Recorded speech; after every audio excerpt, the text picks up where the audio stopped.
जय श्री श्याम साथियों, स्वागत है आपका अपने YouTube चैनल @official_IWM पर। साथियों, उम्मीद करता हूं कि आप सभी मस्त और स्वस्थ होंगे। पिछले 2 दिन से क्लास थोड़ी हो नहीं पाई किसी कारणवश। दोस्तों, पिछली क्लास में हमने बात की थी खिलजी वंश के बारे में, दिल्ली सल्तनत के अंदर। आज हम बात करेंगे साथियों तुगलक वंश के बारे में। तो ये दिल्ली सल्तनत का पार्ट है तुगलक वंश, और इसमें आज हम विस्तार से चर्चा करेंगे।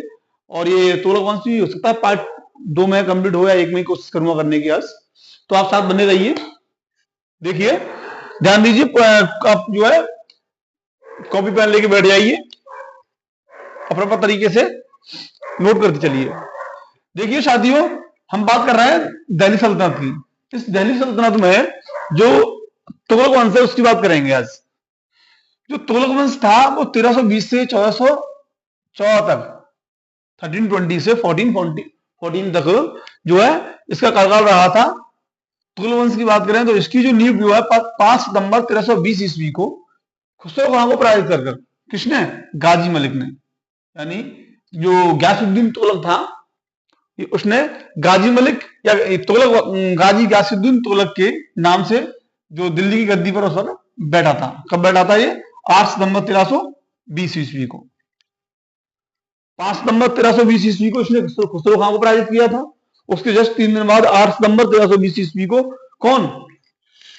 गयासुद्दीन तुगलक गाजी मलिक की नाम से जो है दिल्ली सल्तनत की गद्दी पर बैठ गया था।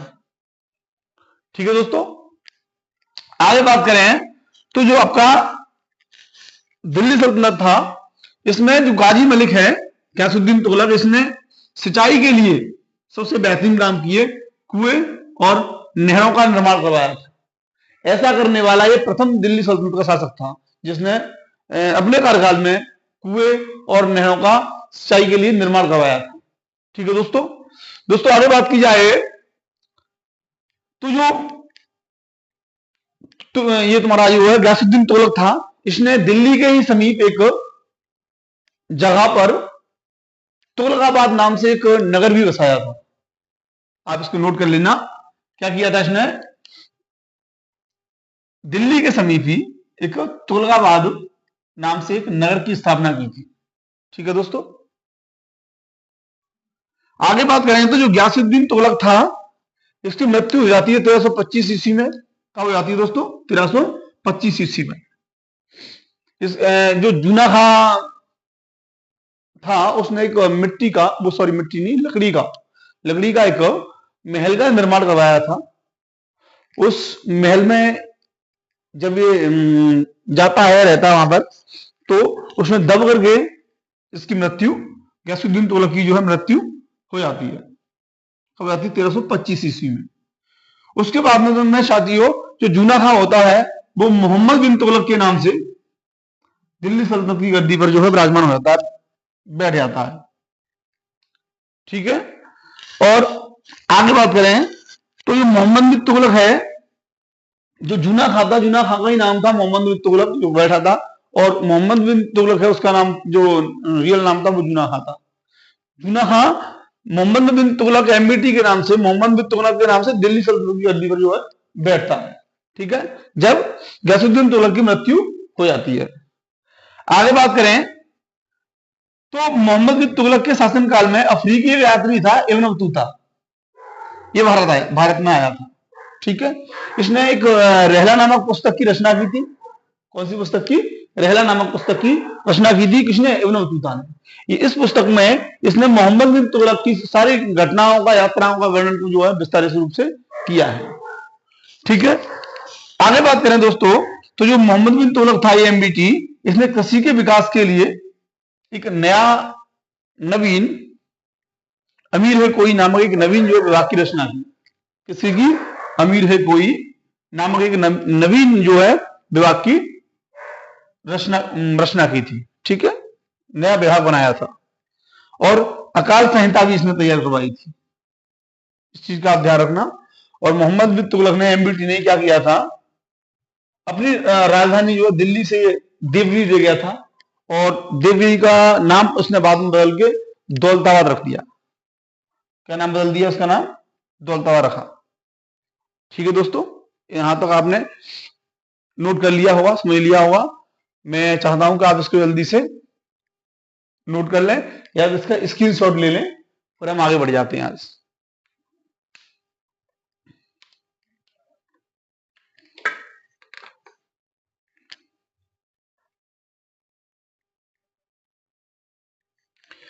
आपने दोस्तों इसको स्क्रीनशॉट ले लिया होगा, बाद में आप आराम से नोट कर लेना बैठ करके। स्क्रीनशॉट लेने के बाद आगे हम चल रहे हैं, क्लास छोटी रहेगी तो आपको बोरियस महसूस नहीं होगी। चलिए,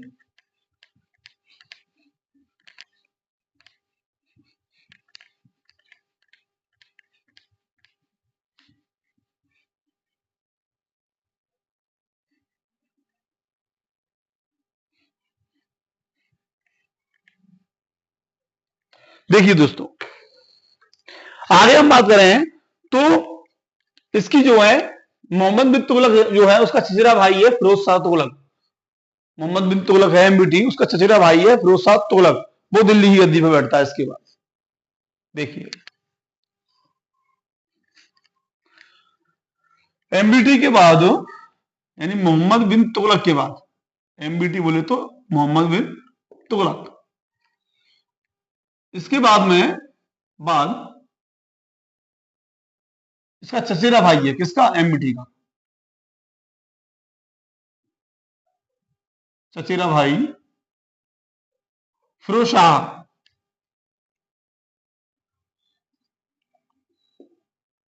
फिरोज शाह तुगलक, फिरोज शाह तुगलक जो है ये दिल्ली की गद्दी पर बैठता है,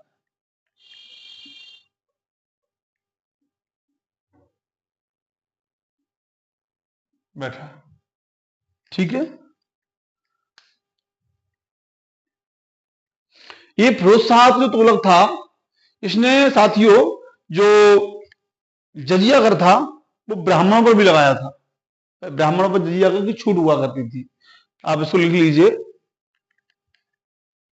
इसने किसने, फिरोज शाह तुगलक ने, एक सेकेंड समझना, जो इनका चचेरा भाई था ये फिरोज शाह तुगलक, इस फिरोज शाह तुगलक ने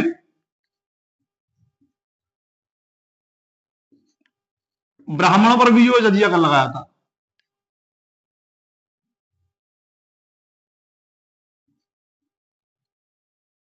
जजिया कर लगाया था,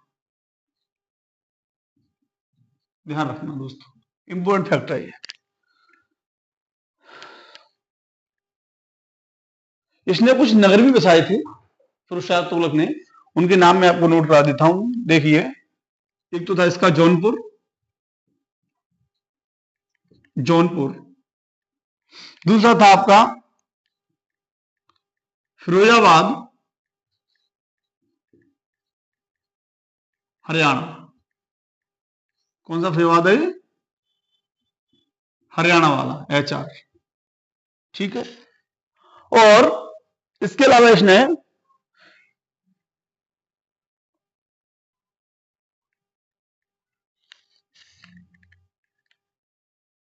दिल्ली के पास में एक जगह है जो है फतेहाबाद, वो भी हरियाणा के अंदर आती है, फतेहाबाद,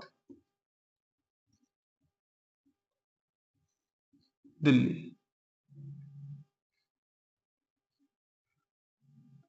इसकी भी जो है, इस नगर को भी इसने बसाया था। आगे बात करें, फिरोजपुर, एक फिरोजपुर था, और क्या था, फिरोजपुर।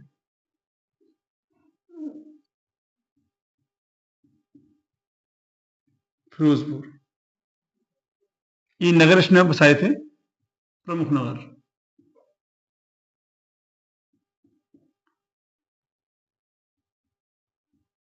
बसाए। ठीक है, जौनपुर, फिरोजाबाद HR के पास, फतेहाबाद दिल्ली के पास, और फिरोजपुर प्रमुख नगर जो है बसाए थे। किसने किसने बसाए थे, फिरोज शाह तुगलक ने। ठीक है दोस्तों, आगे बात की जाए इसमें, आप साथ ही साथ नोट करते चलना। आगे बात करें जो तोलक था उसने ससगानी नामक एक सिक्का चलवाया था। क्या चलवाया था? फिरोज शाह तुगलक ने एक ससगानी नामक सिक्का। ये पॉइंट है, कल आगे इसके आगे बढ़ाएंगे।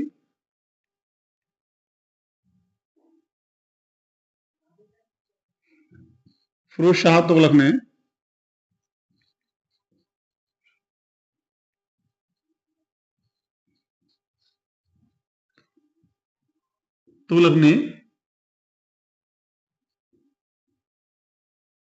ससगानी नाम से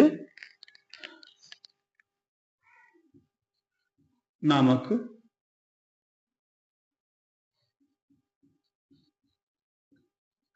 सिक्के भी जारी किए थे।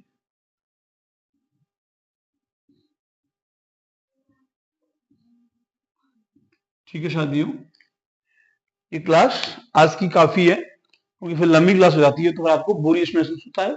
मैं डेली आपको छोटी शॉर्ट क्लास लाता हूँ, 10 मिनट की, 15 मिनट की मुश्किल से। तो आप इस क्लास को प्रॉपर तरीके से लर्न करते रहिए और याद करते रहिए। जो इसका तोलक वंश का सेकंड पार्ट बचा है वो मैं आपको कल डन करा दूंगा। ठीक है दोस्तों, तो आज के लिए इतना ही। शुभ रात्रि, जय हिंद, जय भारत।